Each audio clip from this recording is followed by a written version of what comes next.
नमस्कार, मैं हूं आपके साथ प्रियांशी और जीवन 24 के स्टूडियो से मैं आपको रूबरू कराने लाई हूं एक ऐसी स्टोरी से जिसे सुनकर आपको भी मानवता पर शर्म आने लगेगी। आज की दुनिया में पैसे, प्रॉपर्टी और जायदाद के लिए लोग कई अपराधों को अंजाम दे रहे हैं, जिनमें से तो कुछ केसेस ऐसे भी हैं जिन्हें जानकर और सुनकर होश ही उड़ जाते हैं। आज हम आपको 2016 में हुए एक ऐसे मर्डर केस के बारे में बताएंगे जिससे में एक दो सिर्फ इतनी ही नहीं बल्कि कुल 4 हत्याएं की गई और जिसके बाद पूरा का पूरा परिवार ही खत्म हो गया। साथ ही हम आपको ये भी बताएंगे कि कैसे पुलिस ने इस केस को ऑनर किलिंग समझकर इसमें लापरवाही बरती। दिल्ली के वजीराबाद इलाके से किडनैप हुए एक ही परिवार के 4 लोगों की हत्या की गुत्थी तो क्राइम ब्रांच ने साल 2018 में सुलझाई थी और जिसके बाद अभिषेक नाम के व्यक्ति को कल्प्रिट के तौर पर गिरफ्त में लिया।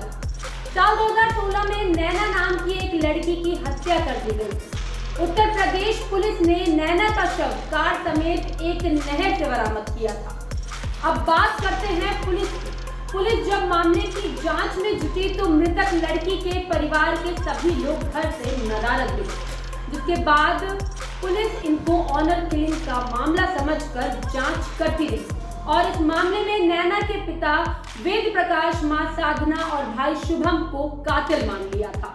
वहीं दिल्ली पुलिस को इस पूरी वारदात में अभिषेक के शामिल होने की सूचना मिली। सूचना के आधार पर पुलिस ने उसको गिरफ्तार किया। पुलिस ने जब उससे सख्ती से पूछताछ की तो उसने जुर्म को कबूल कर लिया। उसने बताया कि वो अपने साथी बालवा और वेद प्रकाश के रिश्तेदार सोनू के साथ मिलकर इस साजिश को अंजाम दिया।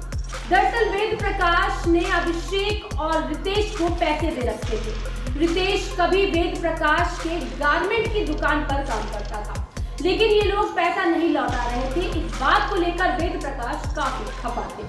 इसके बाद अभिषेक ने साजिश रची और वारदात का अंजाम देने के लिए स्थायी अपराधी बालवा को शामिल किया।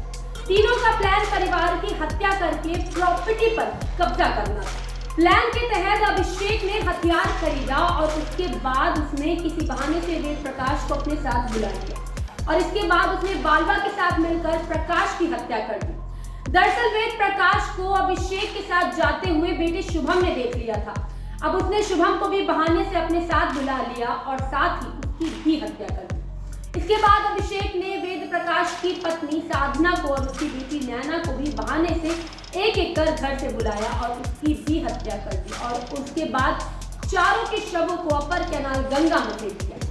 तब जब पुलिस ने मामला खोला और कहा कि ये ऑनर किलिंग नहीं बल्कि सोची समझी साजिश के तहत हत्या थी और इस हत्या को अंजाम अभिषेक, बालवा उर्फ सोनू, रितेश समेत कुछ लोगों ने मिलकर दिया। पुलिस की माने तो इस मामले में बालवा की सड़क दुर्घटना में ही मौत हो चुकी है। अन्य आरोपी सोनू ने खुदकुशी कर ली और इसके बाद पुलिस जांच में जुटी रही। इस पूरी घटना में उत्तर प्रदेश पुलिस की लापरवाही को उजागर किया है। आखिर यूपी पुलिस ने इस मामले में कोताही बरती ही क्यों? क्या जानबूझकर इस मामले में कोताही नहीं बरती गई? क्योंकि इस मामले में ये साफ हुआ है कि पीड़ित और इनमें से आरोपी के बीच फोन पर बातचीत हुई है और आखिर पुलिस ने ये जानने की कोशिश क्यों नहीं की?